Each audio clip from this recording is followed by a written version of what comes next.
So আজকে আমরা শিখব যে নিউক্লিক অ্যাসিডের স্ট্রাকচার কেমন হয়, নিউক্লিক অ্যাসিড কত ধরনের হয়, তার ভেতরে কি কি কেমিস্ট্রি আছে সেটা আজকে আমরা দেখব এই ক্লাসে। সো ফার্স্টলি আমরা যদি দেখি নিউক্লিক অ্যাসিড,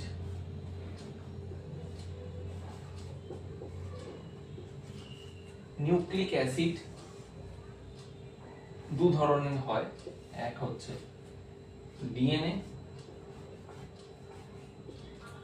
আর এক হয় আরএনএ। আচ্ছা, নিউক্লিক অ্যাসিড ফার্স্টলি আমাদের জানতে হবে নিউক্লিক অ্যাসিড কোথায় পাওয়া যায়। আমরা নিউক্লিক অ্যাসিড পাই একটা সেল, সেই সেলের ভেতর নিউক্লিয়াস, তার ভেতরে তার যে জেনেটিক মেটেরিয়ালটা আছে সেইটাকেই আমরা বলি নিউক্লিক অ্যাসিড। আচ্ছা, নিউক্লিক অ্যাসিড কেন বলি? যেহেতু এটা নিউক্লিয়াসের ভেতর পাওয়া যায় তাই জন্য আমরা এটাকে নিউক্লিক অ্যাসিড বলে বলছি। সেটা তোমার দু ধরনের হতে পারে, নয় ডিএনএ নয় আরএনএ। আমরা সবাই জানি ডিএনএ ফুল ফর্ম হচ্ছে ডিঅক্সি রাইবো নিউক্লিক অ্যাসিড, আর আরএনএ ফুল ফর্ম হচ্ছে রাইবো নিউক্লিক অ্যাসিড। তো অ্যাজ এ জেনেটিক মেটেরিয়াল এই ইনফরমেশনটা স্টোর থাকে either in DNA form or RNA form. RNA ফর্মে খুব কম অর্গানিজমসে আছে, খুব লোয়ার লেভেল অফ অর্গানিজমসে আছে, যেমন কিছু কিছু ভাইরাসে আছে। বাট ম্যাক্সিমাম হায়ার অর্গানিজম হোক বা যা যা অর্গানিজম আমরা দেখি, ম্যাক্সিমাম অর্গানিজমে আমরা দেখি যে DNA as a genetic material present. এই জেনেটিক মেটেরিয়ালের কাজ হচ্ছে ইনহেরিটেন্স করা। ইনহেরিটেন্স ইন দ্য সেন্স যে একটা অর্গানিজম তারপরে জেনারেশনের কি ক্যারেক্টারস হবে, ফিজিক্যাল হোক, মেটাবলিক হোক, কেমিক্যাল, যা যা ক্যারেক্টারস হবে সেটা নির্ধারণ করে হচ্ছে এই নিউক্লিক অ্যাসিড। তা আমরা আজকে ডিএনএ আর আরএনএ স্ট্রাকচারের ব্যাপারে কিছু পয়েন্টস দেখব। আমরা যদি এবার কেমিক্যাল স্ট্রাকচার নিয়ে আলোচনা করি, ডিএনএ হোক বা RNA, deoxy ribo nucleic acid হোক বা রাইবো নিউক্লিক অ্যাসিড হোক, আমরা ফার্স্টে যদি দেখি ডিএনএ এর ক্ষেত্রে, ডিএনএ কে আমরা বলে থাকি ডিঅক্সি রাইবো নিউক্লিক অ্যাসিড। কেন বলে থাকি deoxy ribo nucleic acid? Firstly তো নিউক্লিক অ্যাসিড আমরা বলি যেহেতু এটা নিউক্লিয়াসের ভেতর প্রেজেন্ট, হ্যাঁ, আর ডিএনএ এর কি কি ক্যারেক্টারস থাকে তাই জন্য আমরা এই নামটা দিয়েছি। ফার্স্ট, একটা ডিএনএ তুমি দেখবে পেন্টোজ সুগার দিয়ে তৈরি। পেন্টোজ মানে 5 কার্বন সুগার দিয়ে তৈরি একটা ডিএনএ। সেকেন্ডলি, ডিএনএ এর মধ্যে তুমি পেয়ে যাবে নাইট্রোজেনাস বেসেস। নাইট্রোজেনাস বেসেস এর মধ্যে তুমি পাবে অ্যাডিনিন, গুয়ানিন, থায়ামিন আর সাইটোসিন। অবশ্য নাইট্রোজেনাস বেসেস একটা জিনিস জানার দরকার, সেটা হচ্ছে নাইট্রোজেনাস বেসেস আবার দু রকমের হবে, পিউরিন আর পিরিমিডিন। পিউরিন আর পিরিমিডিন।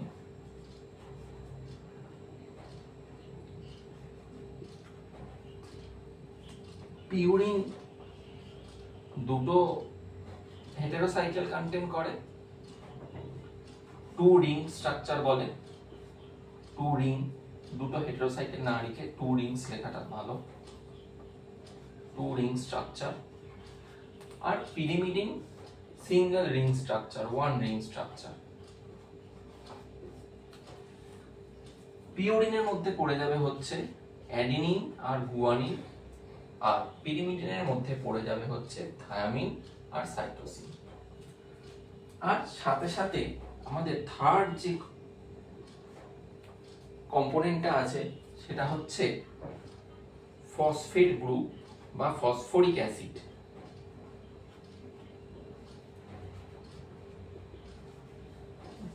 H3PO4। তো এই H3PO4 এর কাজ হচ্ছে ডিএনএ কে একটা অ্যাসিডিক ক্যারেক্টার দেওয়া বা নেগেটিভ একটা চার্জ দেওয়া, ডিএনএ হোক বা আরএনএ হোক, দুটোর মধ্যেই নেগেটিভ চার্জ দেওয়া এটার কাজ। তো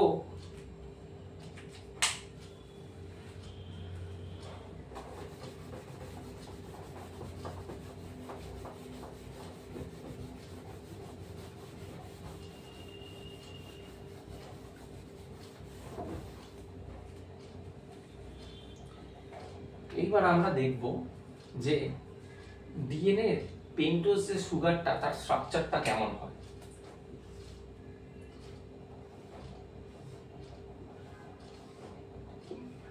দেখতেই পাচ্ছ পেন্টোজ সুগার মানে হচ্ছে 5 কার্বন পেন্টোজ সুগার বলি। এটা ফার্স্ট কার্বন, এটা সেকেন্ড কার্বন, এটা থার্ড কার্বন, এটা ফোর্থ কার্বন, এটা ফিফথ কার্বন।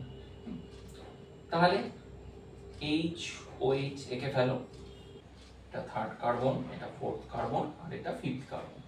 তাহলে কি আমরা এক্ষুনি বলছিলাম যে ডিএনএ এর মধ্যে বা নিউক্লিক অ্যাসিডের মধ্যে একটা 5 কার্বন সুগার রিং থাকে বা পেন্টোজ সুগার সেটাকে বলি। তো এটা হয়ে গেছে একটা pentose sugar, 5 carbon pentose sugar, সুগারের রিং থাকে। আর এই রিংটাই হচ্ছে মেইন স্ট্রাকচার। এই রিংটার সাথে এই ফিফথ কার্বনে একটা ফসফেট গ্রুপ অ্যাড হয়, একটা পি অ্যাড হয়। এই ফসফেট গ্রুপ আর সুগারটাই মিলে তৈরি করে হচ্ছে আমাদের ডিএনএ এর ব্যাকবোন, সেটাকে সুগার ব্যাকবোন বলি আমরা। আর এই ফার্স্ট কার্বনের সাথে একটা গ্লাইকোসাইডিক বন্ড হয় আর তোমার নাইট্রোজেনাস বেসগুলো অ্যাড হয়। এই যে বন্ডটা দিয়ে নাইট্রোজেনাস বেসের সাথে সুগার মলিকিউলটা জুড়েছে, সেই বন্ডটাকে আমরা বলবো গ্লাইকোসাইডিক বন্ড। আর এই ফসফেট মলিকিউলটার সাথে যে বন্ডটা হয়েছে তোমার ফিফথ কার্বন সুগারে, সেইটাকে আমরা বলবো হচ্ছে ইস্টার বন্ড।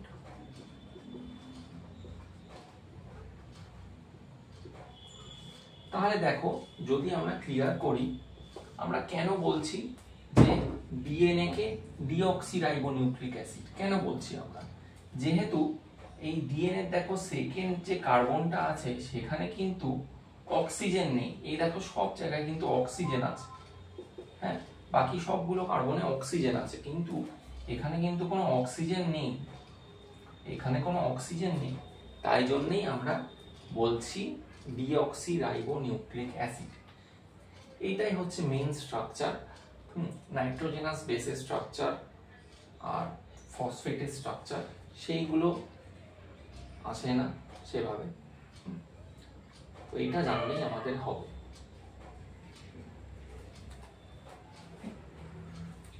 সিমিলারলি আরেকটা জিনিস আমরা যদি দেখি যে এটা তো গেল ডিএনএ স্ট্রাকচার, হ্যাঁ, এটা তো ডিএনএ স্ট্রাকচার গেল।